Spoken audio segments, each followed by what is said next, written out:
Hello tiny housers, I got another gadget review for you. This is my review for the pedal-a-watt pedal charger. Now if you remember in my introductory video I talked about powering my tiny house off-grid with solar human hybrid power.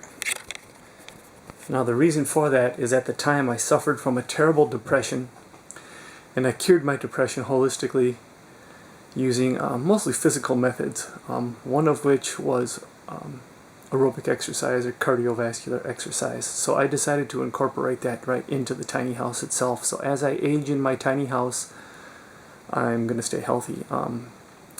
And this power system will provide me with motivation to exercise, get the aerobic exercise I need. Now I do things like P90X and Insanity, but I'm not consistent with those. So this will provide me with motivation to stay healthy with aerobic exercise. I have this designed, and I'll show you what I've got going on here. You may remember the Duracell 600 from a previous video review that I did. This will charge with solar power, but that's not going to provide all the electricity that I need. And the reason for that is it takes a while to charge the battery after it's been discharged, and you really want to avoid sulfating your battery. And the way to avoid sulfating your battery is to charge it up immediately after you get done using it. And that's not always going to be practical. Sometimes I need a faster charge, or sometimes I don't have time to wait around for the solar panel to charge the battery, or sometimes it's going to be dark and the sun's not going to be shining, in which case the solar panel's not going to do me any good at all. So I need another way to charge my battery. I don't want to use a wind generator. I actually have a wind generator, but that will only trickle charge the battery. I need a stronger charge than that, and that's where the pedal-a-watt comes in.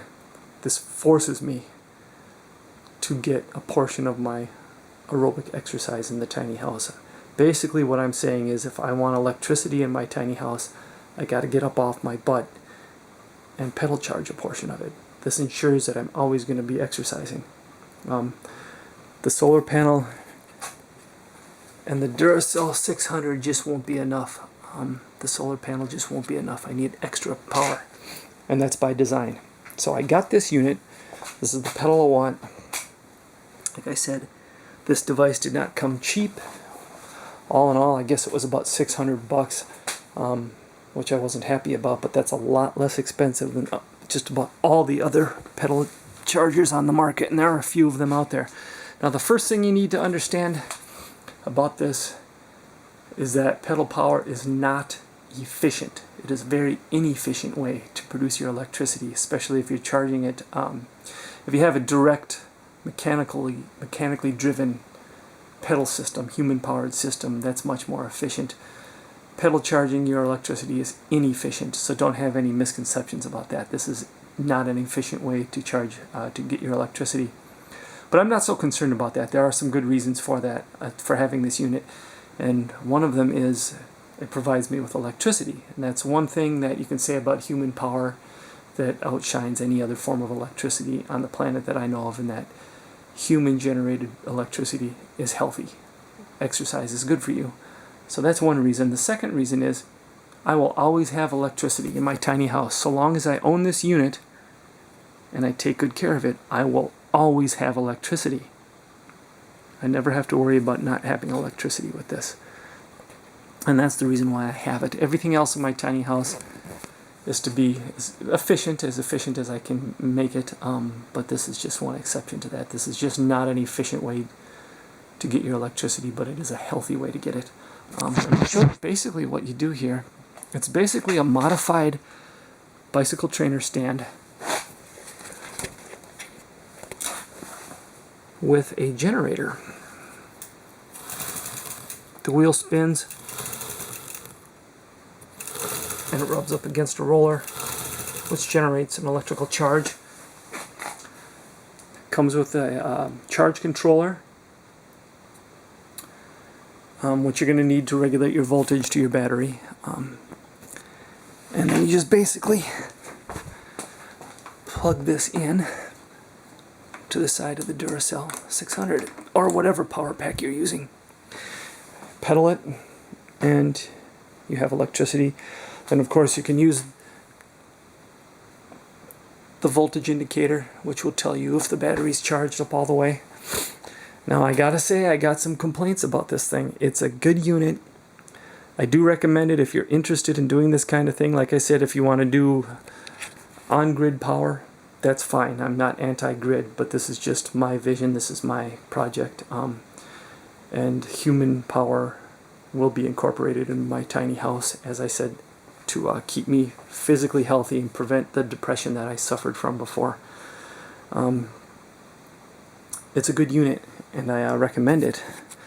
But I got some complaints about it, like I say, and that was the shipping.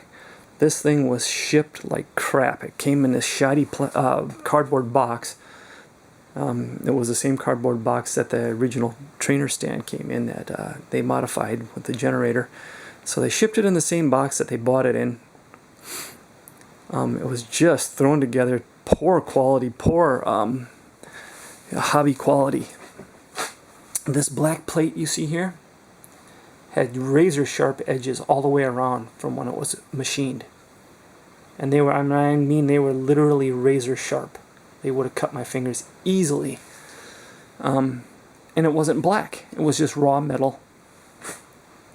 So that was one of the first things I did, was I took that plate off, sanded the razor sharp edges off of the bottom side of it, which they should have done before they shipped it out. And then I spray painted it black with Rust-Oleum, so that'll protect the metal from rusting, which again they should have done before they ship it out. Bare steel will rust. Who doesn't know that? Another complaint I had is this stand here didn't have a foot on the bottom of it. It would have scratched a wood floor or any floor that it was pressed against. So I added a foot to it. It was just a couple of hex bolts here and here. I swapped them out with the wing nuts that you see. They're metric. I put a couple of rubber washers in there to prevent scratching the black paint, and a couple of metal washers on top of the rubber washers, and these two metric wing nuts. Makes it adjusting the height so much easier. Again, these are things that conversion should have to begin with. Now, the controller was not connected to the unit at all. It was lying on the floor with this excessively long wire wrapped with a black electrical tape. It just looked like a piece of crap when I got it. I was very disappointed. The roller here is basically is a hole saw. It's not really a roller, it's a hole saw. When I looked at that, I thought, that is cheap. But then I realized that it was a good Milwaukee brand tool steel hole saw, and I realized that thing is going to last forever. So I just wrapped it with some friction tape to improve the friction between the tire and the roller. And the reason I did that is because it makes it more efficient. If you have any slipping, you lose efficiency. So I wrapped it with some friction tape. But otherwise, I really wish they had ground those teeth off the hole saw, so that, it prevents cuts and things like that. But I was okay with that. Like I said, the controller, the charge controller wasn't even connected to the unit. It was just lying on the, separate, flopping around on the ground. I was very disappointed with that, so I attached it myself with some black zip ties. And then I shortened the wire and wrapped that with black zip ties to hold it all together. It is a good, solid unit, but if you buy it, you're going to have to work with it a little bit, because the guys over at eConvergence just do sloppy work. It's a good, solid unit. It really is, and I'll stand by it.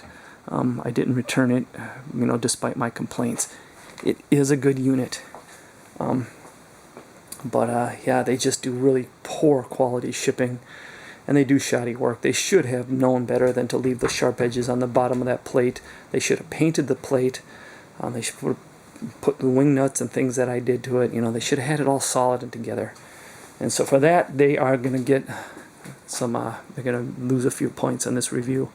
So the guys at eConvergence, if you watch this, don't contact me and complain about my negative comments. You deserved them. You should have done better work than that. But it is a good, solid unit.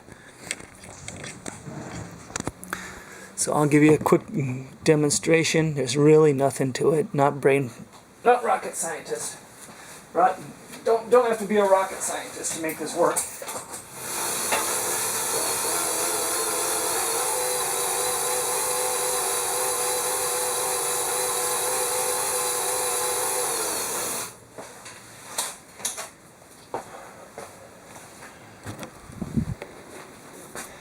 And that's it. You can stay on it as long as you want. You hit 100% charge, you're good. As I said, it is a good, solid unit. They just really don't know much about shipping and presentation over at eConvergence. They work on that, and I will stand behind the unit. It's a good, solid unit. I do recommend it. Just bear in mind you're going to have to work with it to clean it up a bit yourself. But yeah, it really is a great charger in the end. Again, you don't have to charge your tiny house this way. This is just my vision. This is just my project. So that's my review of the Pedal-A-Watt pedal charger. It's the only one out there that I know of on the market that will produce up to 400 watts by pedal power. Most of them will only go up to 300. You can actually produce 400 watts of pedal power with this thing, but you are going to work. It's going to just damn near break you. It's hard work to do that.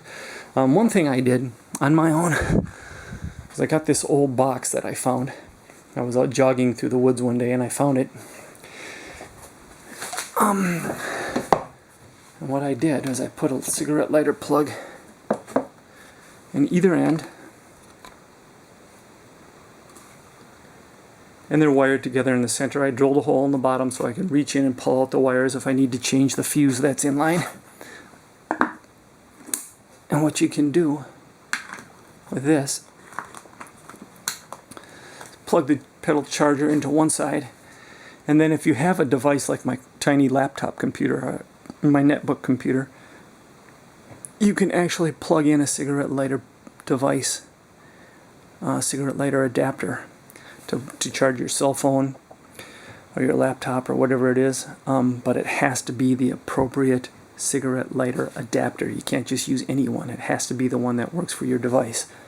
But if you have the right one for your device, this is just a kind of a colorful way that I came up with to adapt to different charging situations. But yeah, that's my review of the Pedal-A-Watt. So if you want a pedal charger, most of you won't, I realize that. This is kind of an oddball device, but if you want a pedal charger, this is a good unit if you're willing to work past, to work around the shoddy craftsmanship. But yeah, that's my review. It's a good unit. Later.